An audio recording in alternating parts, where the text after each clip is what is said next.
In this lecture, we will discuss about scalars and vectors.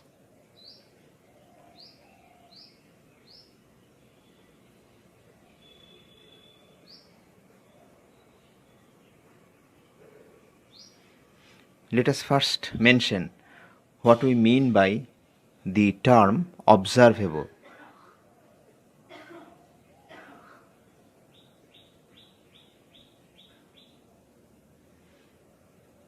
Observable is a physical quantity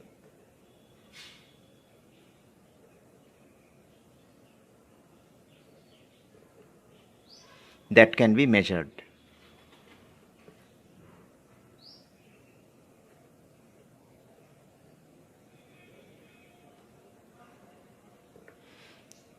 Or observed. So quantities or physical quantities which can be measured or observed, that is seen, are called observable. Let us give example of some observables. Consider a particle stationed at A at this moment, and then it is acted upon by a force, as a result of which it moves to another point B. Then this AB, vector AB, is called displacement. Now this displacement has two parts. One is this length and the other one is the direction, and both of which can be measured. So displacement is an example of an observable. The speed with which the particle moves from A to B can be measured, and the direction is from A to B. So when speed is combined with the direction, we get its velocity. So velocity is a measurable quantity, and so velocity is an observable. If the particle has mass m and its velocity is v, displacement is vector r, velocity is vector v, then m into v is a quantity which we call momentum, linear momentum.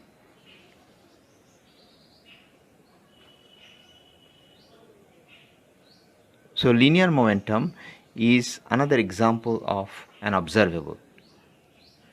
And similarly, there are so many quantities, for instance mass, and we can give several examples of such quantities.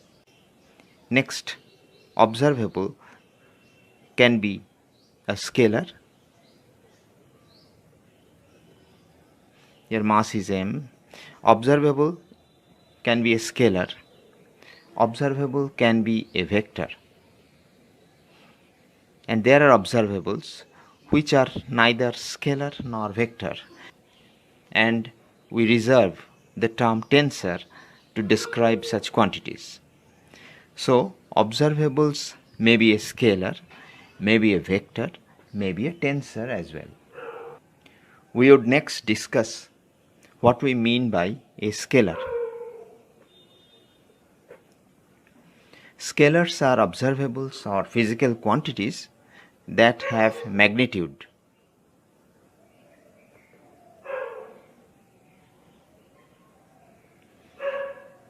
And these scalars are quantities that have no direction.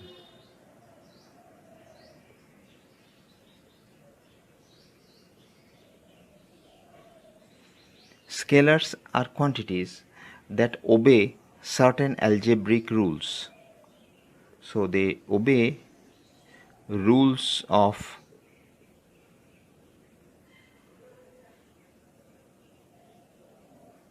ordinary algebra. So this defines what we mean by scalars. Now the rules of ordinary algebra involve the fact that we can add like scalars. So like scalars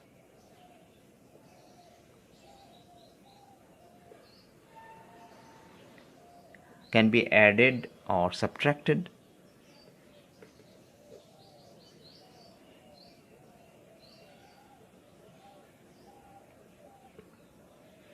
We can add two masses, say mass m1 and mass m2.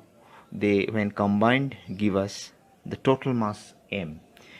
But we can't add mass with length, and this doesn't make any sense. So the rule is similar type of scalars can be added, can be compounded or combined. Another rule of ordinary algebra is that scalars can be multiplied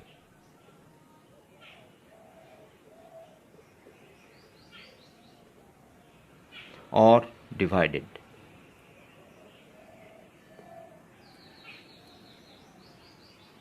Let us state some other laws which scalars obey. One is associative law, which tells us how we can associate two scalars, and we can do them through addition as well as multiplication in the following way. X is a scalar, and to it we can add the sum of y and z. In other words, suppose x, y and z are three scalars.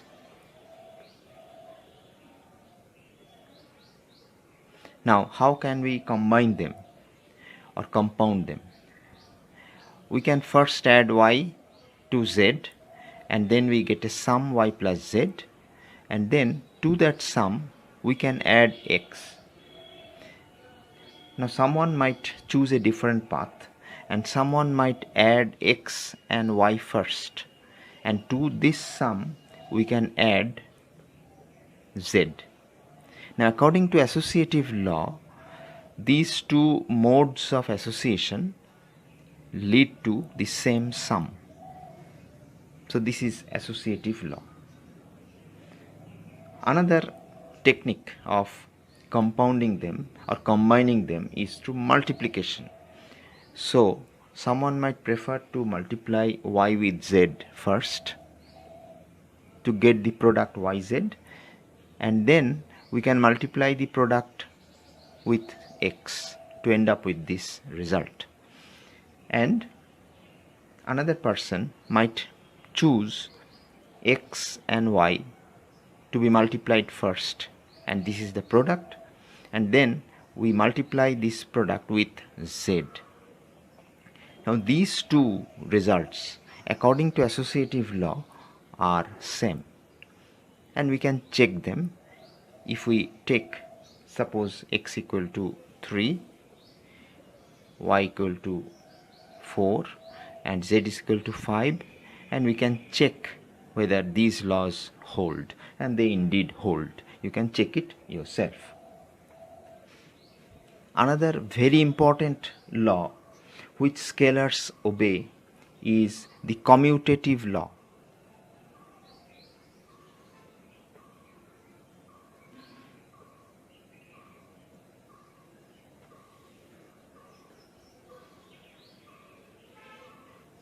Let us again think of three scalars, or rather two scalars, say x and y, and we say that x and y, these two scalars, they commute or they obey commutative law. What does that mean? We can associate x and y in the following way. We can add y to x. So we have x, and to it we add y, and then we get x plus y. And someone else may take y first, and then to y we can add x. Now according to commutative law, x plus y and y plus x are same. So it does not matter which one you choose first. We can choose x first, or we can also take y first. The ultimate result is same. This also holds in case of multiplication. If we take x first and to it we multiply y, and to get the product xy. Someone else might prefer to take y first and then to y we multiply x to get yx, and according to commutative law these two products are identical, they are same. So what we learned from this commutative law, which is an extremely important law, is that the sum and the product involving scalars does not depend upon the order, so it is order independent.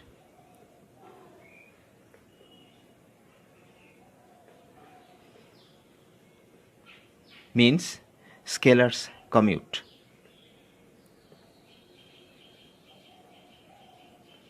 So scalars commute, and therefore we can also say that scalars are commuting numbers. So scalars commute, or scalars are commuting numbers, and we use the term C number for scalar, borrowing the letter C from the word commuting or commute. So scalars are also called C numbers because scalars commute. So before going to the next law, let me reiterate that what we learned is scalars commute, scalars are called C numbers. Commutation means order independent combination.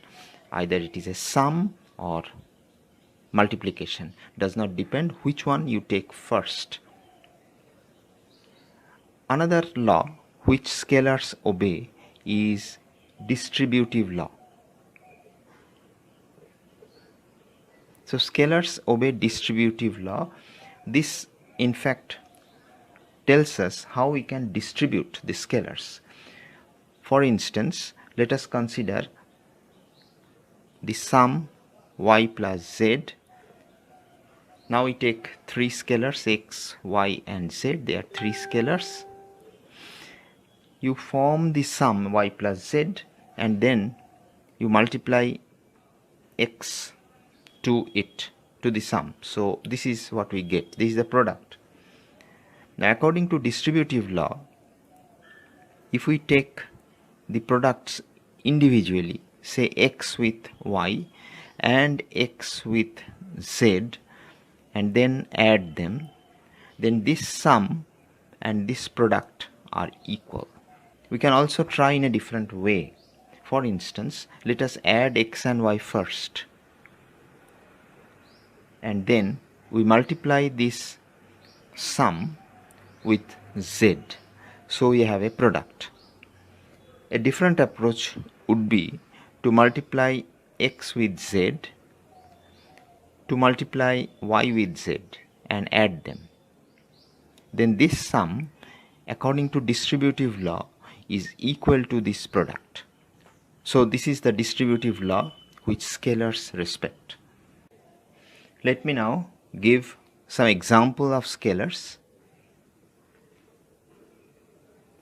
So there are a lot of examples of scalars. For instance, mass is a scalar, and generally we use the letter m to indicate mass of a particle or an object. Energy is a scalar, and we use generally the symbol E. Someone uses U also. Temperature is another example of a scalar. Density is a scalar, which is denoted by the symbol rho. Temperature is denoted by T or theta. Speed is a scalar, which we can denote by V. And there are so many examples which can be mentioned. Now there are two types of scalars. We can think of two types of scalars.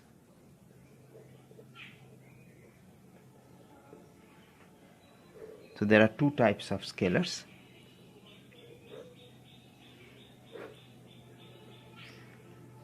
Scalars having units.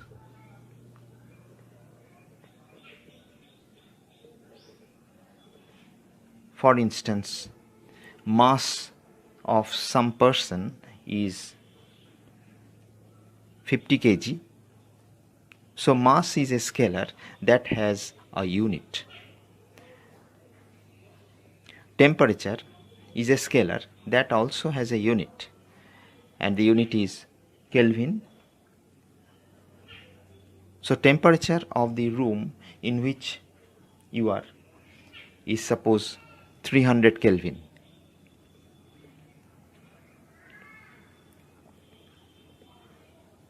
So here this scalar has two parts.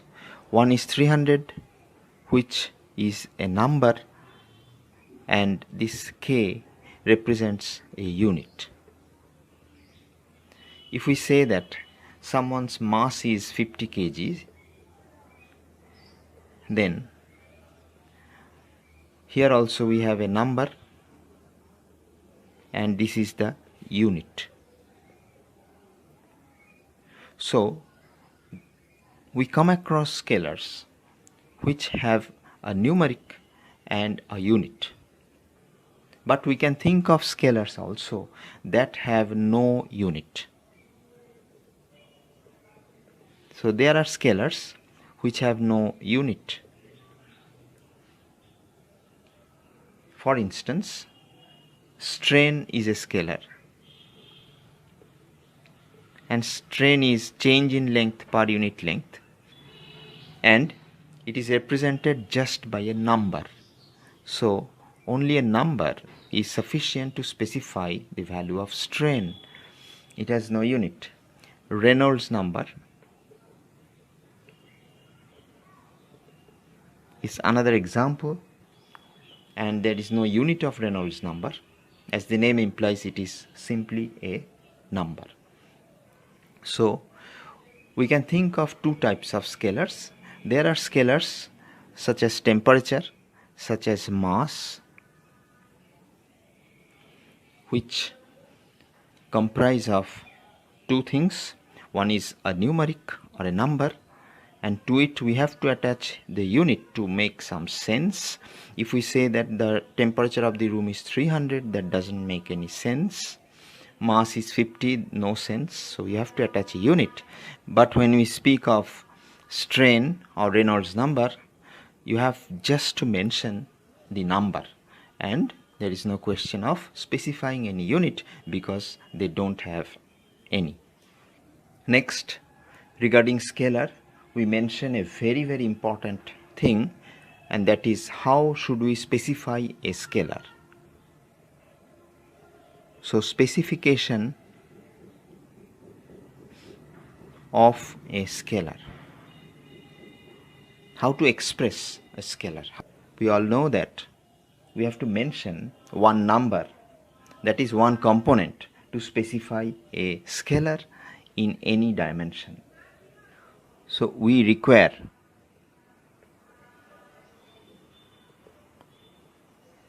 one number or one component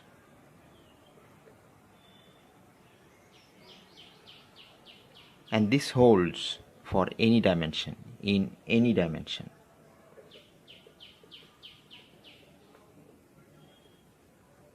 Any dimension. So this is how we can specify a scalar, by mentioning one number, which you can also call component if you like to.